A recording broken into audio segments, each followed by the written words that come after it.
Hi, everyone. Welcome back to the Earthdawn Survival Guide, the podcast for all disciplines, paths, players, and game masters with your questers Josh and Dan. I'm Dan. I'm Josh. And on today's podcast, we'll be discussing all things quizzical because we're going to do Email Palooza 20, 30 something or other. I've lost count and don't even care. We're diving into the mailbag, getting caught up on that here today. Absolutely. So if you have any questions for us, like these fine folks do, please drop us a line at edsgpodcast@gmail.com, and we will pick Josh's vast, knowledgeable brain and go from there. So, and if not my vast knowledge, at least my ability to BS significantly. Absolutely. So let's, I think, start with the oldest one we have. So, yeah, we have this one here way, way back, I believe. Question from Jonathan. Hi, guys. I have two questions, one for Josh, one for Lou. The Lou episode is coming later. You'll hear that one then. So the question for Josh. Had Mystic Paths been released before Elven Nations, would you have considered turning the Blood Warders or the Exolashers into a path? Thank you. The Exolashers, possibly. I don't know that the Blood Warders would have needed to be. The Blood Warders are just powerful, multidiscipline magicians, usually. And there's not necessarily a lot of special secret stuff that they might need. I mean, it's possible that there could be things that were just exclusive to Blood Warders, but I think the Exolashers would be a little bit more likely. Although, honestly, the Woodsman path would probably be a really good path for Exolashers to follow, because they are largely an elven cultural thing, and a lot of the knacks and special abilities that they get would suit the Exolashers pretty well. It's an interesting idea. If it had come out before, it's certainly something that might have been considered, and my gut says the Warders probably didn't need it. The Exolashers, it might be interesting, but then you have the Woodsman Path, which fills that same kind of role in terms of what they would be looking to do. Fair. Interesting question, though. I appreciate it being asked. No, a little outside the box thinking, and I appreciate that. This one comes from Alexander, but I get to do a character voice, which I'm going to enjoy. So, hang on a second. Greetings, Gazatimij. My name is Iro, Gauntlet of Cinnamon of First Circle.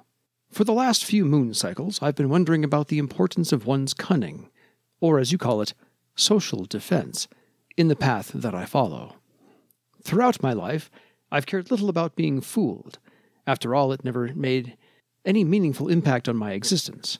But now that I travel more dangerous routes, I fear that such a weakness might show itself fatal, as I've been the most charismatic of my peers. Alex, the young one that I occasionally relay my adventures to, mentioned that you might be able to help answer some of my questions. How important is it for me, as a gauntlet, to strengthen my social defense in face of the future dangers that lie ahead? Would a lion heart and resistance to taunt suffice to drive this danger away? Knowing that I do not lack willpower, what would you suggest? May the spirit that pervades all watch over you. Iro. Well, that depends in part on the types of dangers that you expect to be running into. If you are going to be encountering social adversaries, like troubadours especially, but swordmasters and air sailors to a lesser extent, but disciplines that are known for their savoir-faire and ability to distract, rile, and upset opponents based on their ability to fast talk or taunt or such. It's definitely something to look into. If you are the most charismatic of the group, it's probably not a bad idea to invest in that if you end up going to be acting as the spokesman or representative of the group. Otherwise, your group is going to potentially run into problems with anybody that has the capability of deceiving, fast-talking, or otherwise pushing you around socially. Yeah. So that's definitely something to keep in mind. Resist Taunt as a talent, if you can pick it up, is probably worthwhile. If you have the wherewithal, if you have a group true pattern and one of the threads available on it, to weave to your social defense to boost that a little bit, that might be something to look into.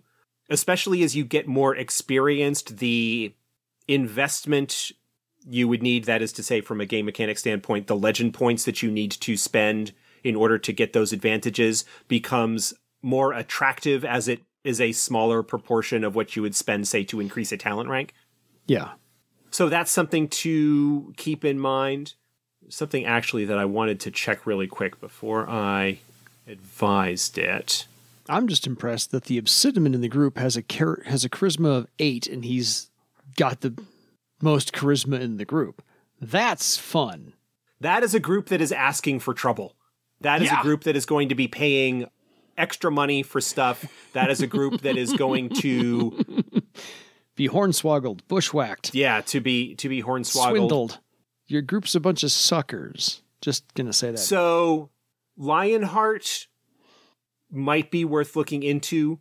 Lionheart will help against some things, but again, that's kind of boosts your willpower, which doesn't typically help you against being affected by such things in the first place, but does make it easier for you to shake them off when they do happen. I was just checking, like the Nethermancer's ability to frighten, that actually goes against Mystic Defense. The more common terror power from horrors also targets Mystic Defense. Battle Shout targets social. Distract targets social. That could actually be very damaging. That is something that would weaken your effectiveness in combat. Yeah. If an enemy is actually successful in distracting you, it can open you up to being stabbed in the back, surprise strike, or some other kind of action where your physical defense, your ability to defend yourself, is reduced because you're focused on this one individual. Yeah, there are places where it might be worth investing. Resist Taunt is probably a good one. Threads to your social defense to boost it up, or even just taking some time perhaps to boost your charisma. Spend some of your raises to make your charisma a little bit better. That's going to, on average, give you an extra point or two of social defense as well. But if you're looking at a low social defense to begin with, honestly, boosting it, the ability of powerful enemies to overcome that is, you're not likely to be able to boost it high enough to make it worthwhile. Unless you find the right magic item to help you boost your social defense, but those are few and far between. Yeah, I mean, then you can get some, you can maybe find some thread items or the like to increase your social defense as well. But then again, you're looking at, there's only so many threads that you can have. Where are you going to be putting those, and what kind of advantage are you going to have? Resist Taunt, fortunately, is based off of willpower. That is probably the best investment, I would say, in your situation, because then you don't need to worry about your charisma so much, except where that will perhaps cause you problems for getting affected by things in the first place before you have a chance to shake it off. And I always look at, anytime I've finished a session or finished the adventure and I have points to spend, it's always what would have been useful had I had it? Get that talent, get that skill, raise that thing up, put my points over there where it would have been nice to have last time. Now I'm prepared for this time. Lionheart is broadly useful because it substitutes for your willpower whenever you're trying to resist anything that allows a willpower test to shake it off. And then there's the higher tier, Lion Spirit is the name of it. That's a good investment. That actually is a talent, and it adds its rank to both Mystic and Social Defense against fear and intimidation. Nicely done. But yeah, look at you being the strong silent type, but not so silent because you've got the higher charisma. I'm just taking a quick look at the Gauntlet. No, do it. Gauntlet gets access to Lionheart and Resist Taunt as talent options in the Journeyman tier.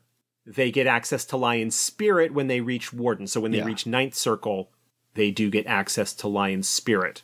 So those are probably the ones that would be most valuable If you have the free thread slots to get magic items that can boost your social defense, that could be useful. But if you're looking at a really low score to begin with, when you get to the point where it doesn't cost relatively much to do and you've got the slots available, it might be worth looking into.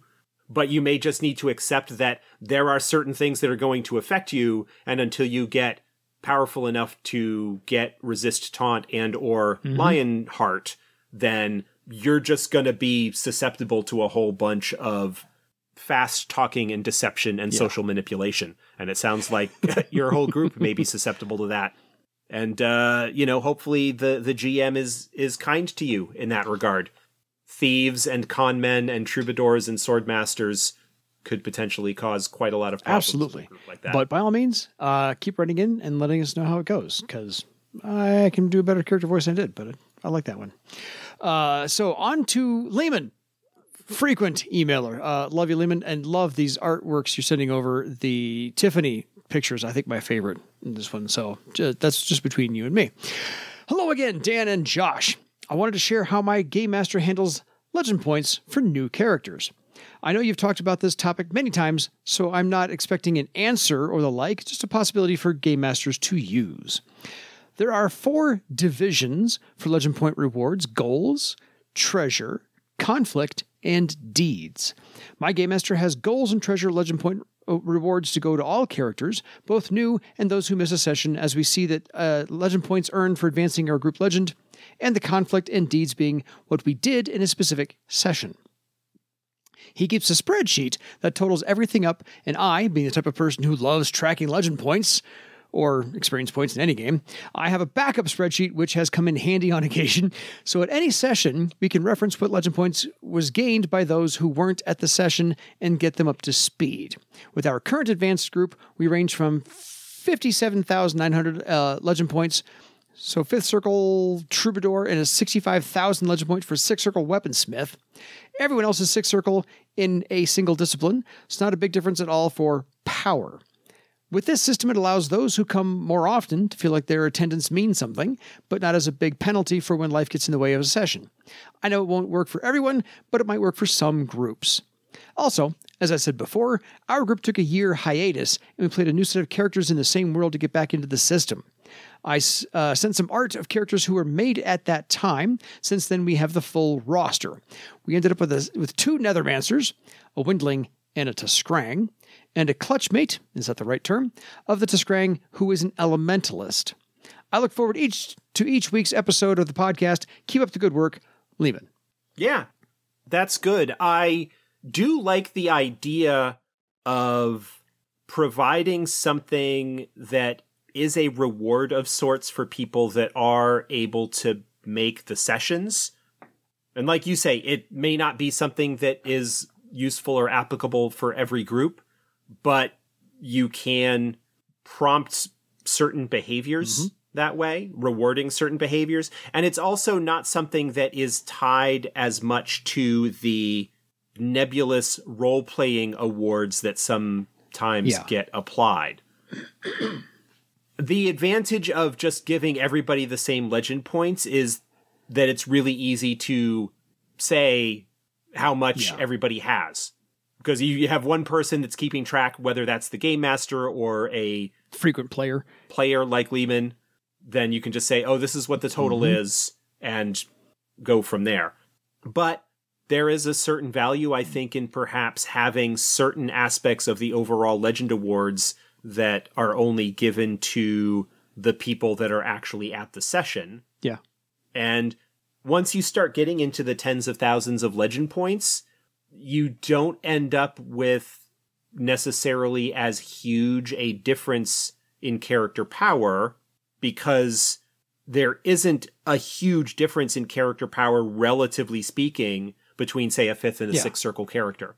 The step numbers are going to be approximately the same. The 6th Circle characters will have an extra talent or 2, or if they're magicians, have access to some extra spells.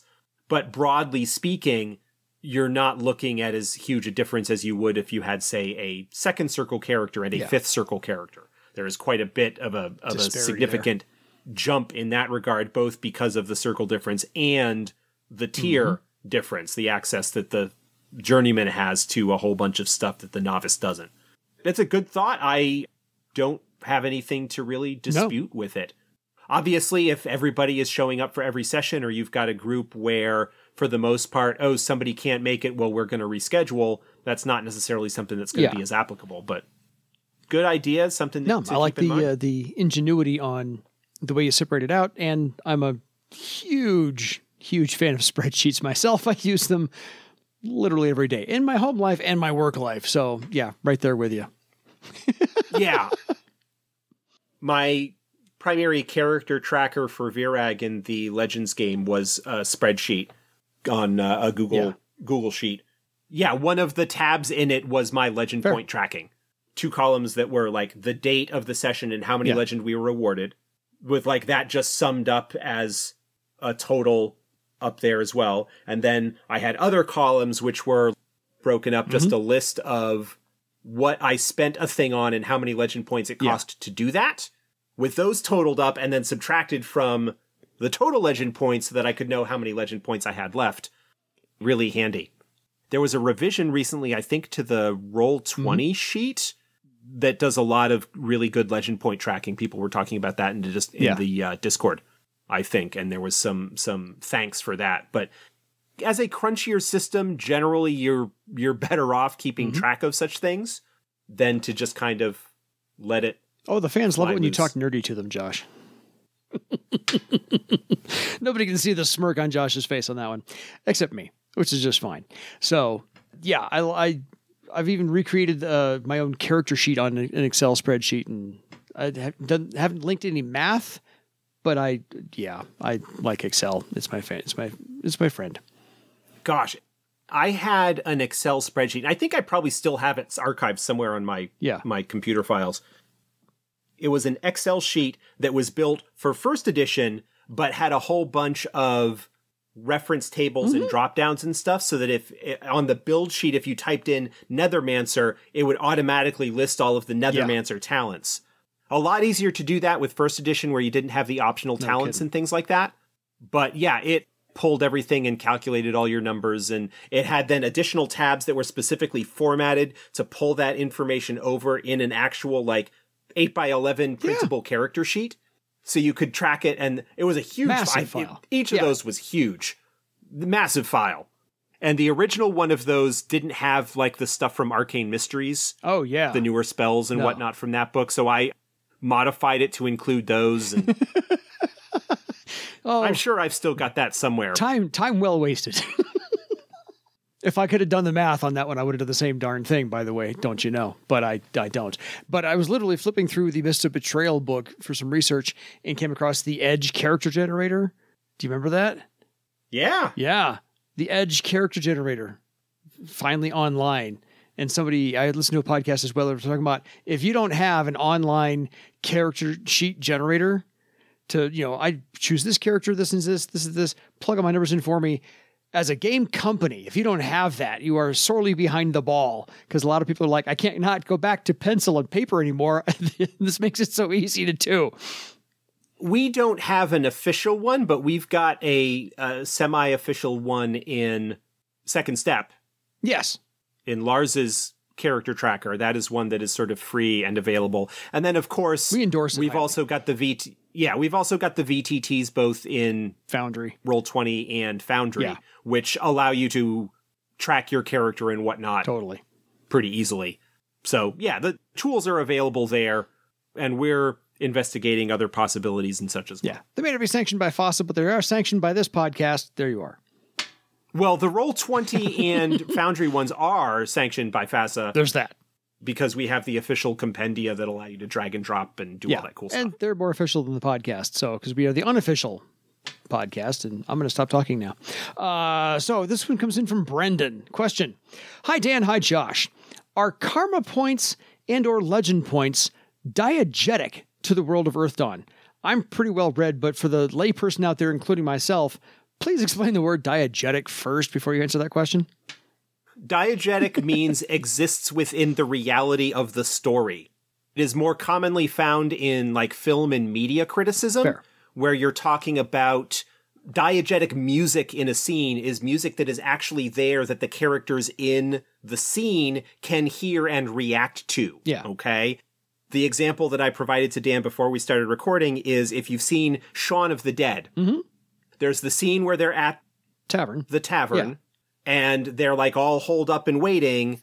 They start the jukebox playing Queen's Don't Stop Me Now, and they're beaten on the zombie to the beat of that. That is diegetic music. That is music that is actually there in the scene that they can hear and whatnot. Yeah.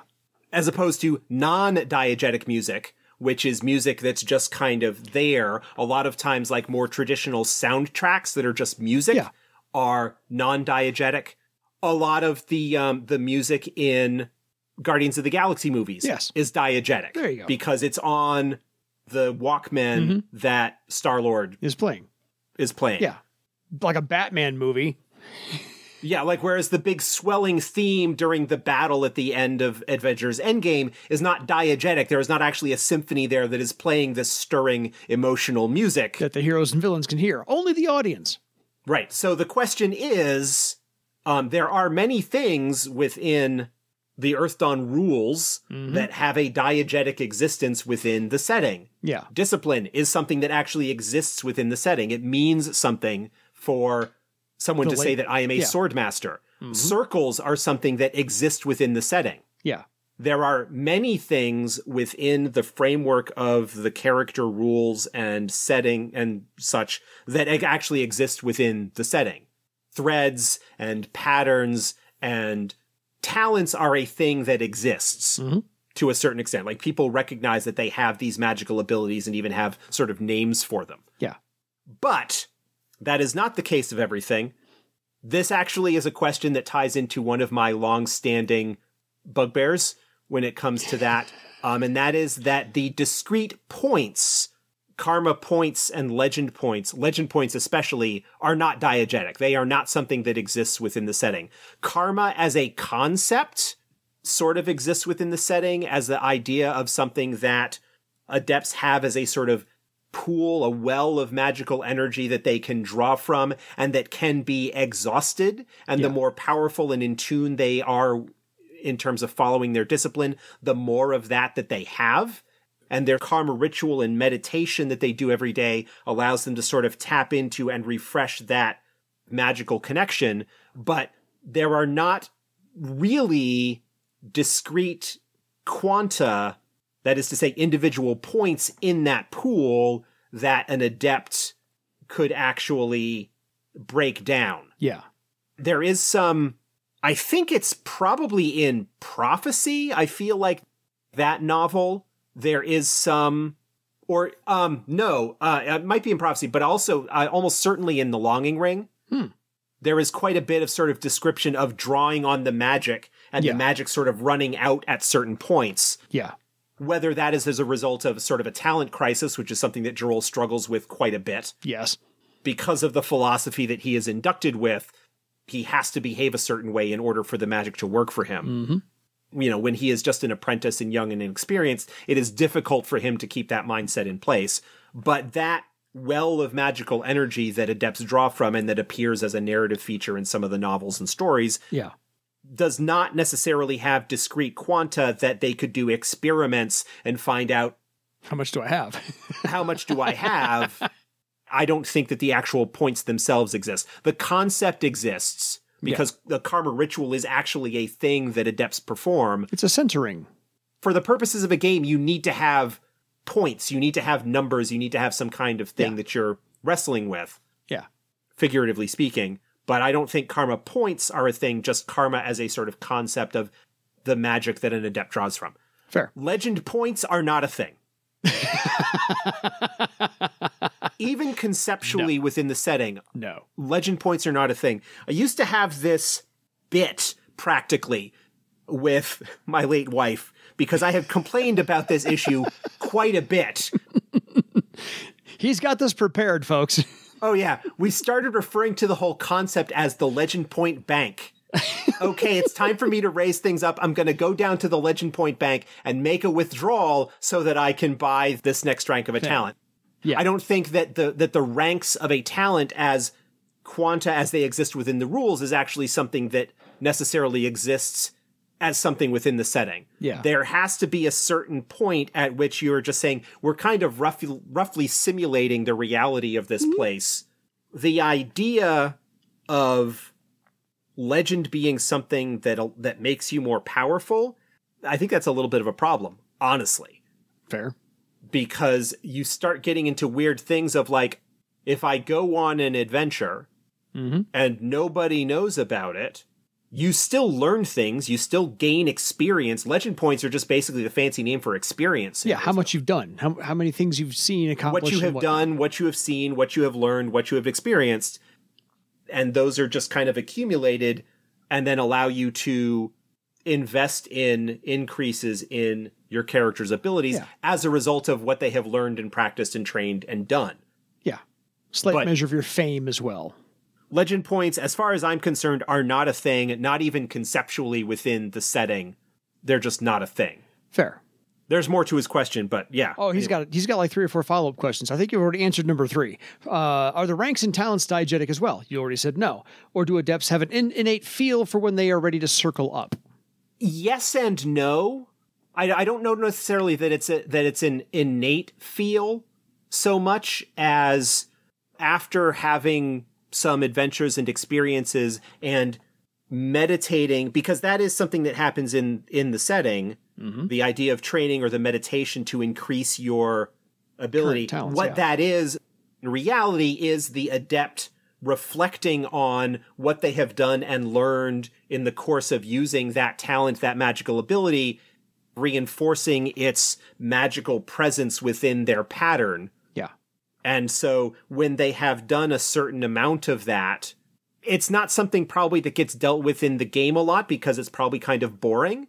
But there are probably times when an adept would go to a trainer to potentially advance in circle, and the trainer would presumably be testing them in some capacity to determine that they are actually able to do what they need to be able to do in order to be granted access to the next levels of mastery in their discipline. Anybody who has taken martial arts kind of understands this whole process. When you start out and you're a white belt, that is, you're a brand new rookie, they teach you very basic things. Yes. They teach you your front stance and your horse stance and your basic punch and your basic kick. And how to fall. And how to fall. And you have like a form that you go through. I remember when I took Taekwondo when I was in grade school. Yeah. You know, a series of moves where you demonstrate that you can do like the blocks and the punches and, you know, it's like a kata of sorts. That's not the term that we used for it, but that's basically what it is. It's a muscle memory routine. Yeah. And in order to advance to white belt with a red gold stripe, if I am wrong, don't at me. It was like 40 years ago, and I don't remember the exact progression, and I can't be bothered to look it up right now. Who cares? White belt, white with gold, gold belt, gold with green. Like, I don't remember the progression, but that sort of thing. Like, the colors are different, and the progression is different in karate or capoeira or any of these kind of things. Kung fu. Knock yourself out. So you perform the white belt thing to demonstrate that you have learned the skills and are capable of displaying them and performing them correctly. And then they go, okay, we're going to grant you this advancement. Now you are the next step up in the progression. And now we're going to teach you some more advanced, slightly more advanced moves. That's the basis to a certain extent that disciplines and the circle advancement is founded on. You need to demonstrate. And I don't know whether it's in the 4th edition books so much. I know it was in earlier editions. The original companion, I think, talked about the rituals of advancement. Yes. That were often done. A lot of those are, you need to demonstrate mastery of a certain thing before they will allow you to advance. Yeah. You need to, like, solve a problem using the abilities that you know thus far. Assuming that you succeed, that is sort of demonstrating your ability to do this. And therefore they say, okay, you are now 6th circle, and I am going to teach you the basics of a couple more things that you are able to do, and then you go out and practice them and learn them and improve them, and when you think you have mastered them, you can come back and demonstrate, and then we can, like, go from there. But I don't think that there are discrete ranks as a thing is not quite, for the purpose of rules, you have to break things down in some capacity. Fair. Right? You have to divide things up to have some kind of progression, to have some kind of advancement, but... And to know which dice to use. If we're looking at the real world, what is my skill rank in layout? Yeah. I mean, it's good. It's my 12th book. I'm ranked 12. No. Yeah. So that's the kind of thing. Like, for the purposes of a game, you need to simulate things and have to assign numbers to things to a certain point, but that doesn't automatically mean that everything that has a number or assignment in Earth Dawn exists within the setting, even though there are things that do.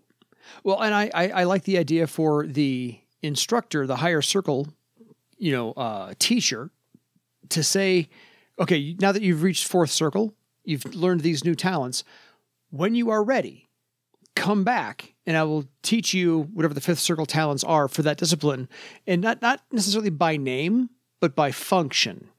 Like if you're playing a scout and you're like, okay, well, I'm going to come back to me when you're seventh circle and I'll teach you, how to find a safe path, because that's the seventh circle safe path talent. So I like that idea. In-game. Yeah, there are, I don't know if Lou actually has talked about this in the past.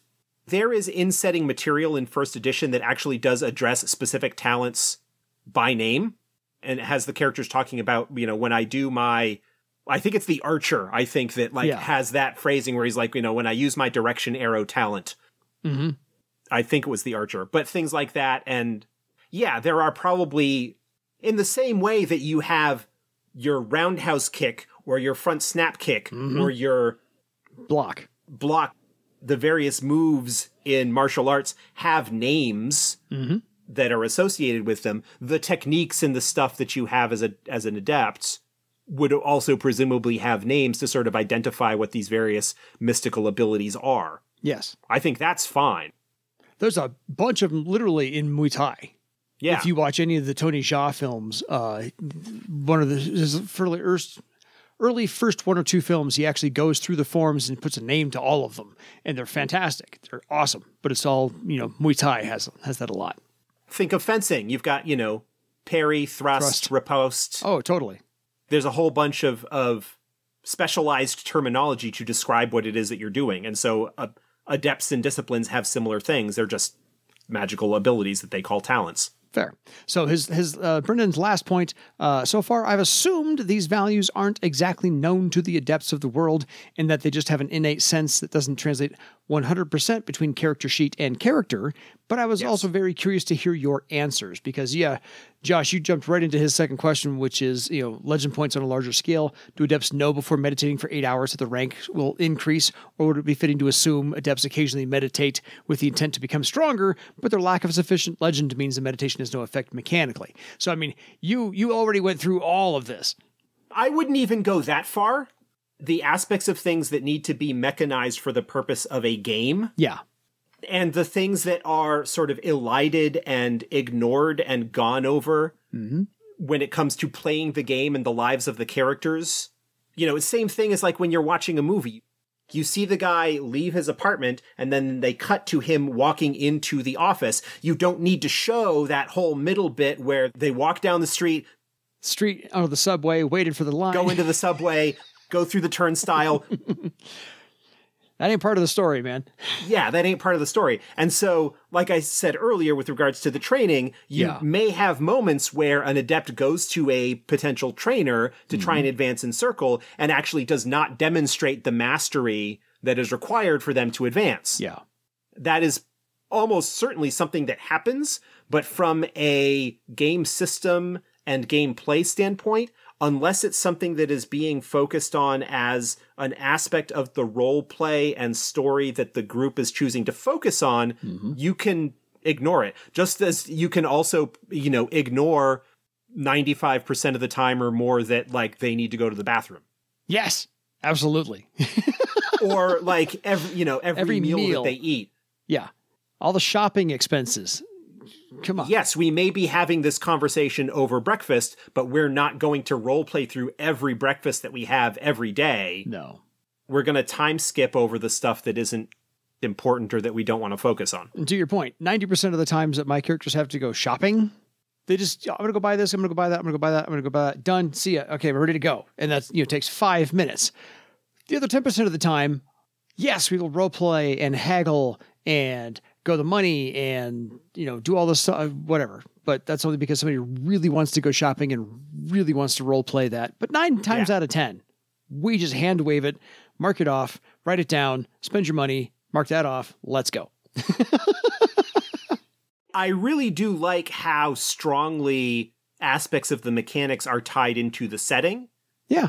Because part of that is the idea that the game setting was sort of created to explain why things were the way they were, and the mechanics reflect that. Mm-hmm. But that doesn't mean that every mechanic is something that has a one-to-one direct correlation with what the quote-unquote reality of the setting would be if you were actually living as a person within it.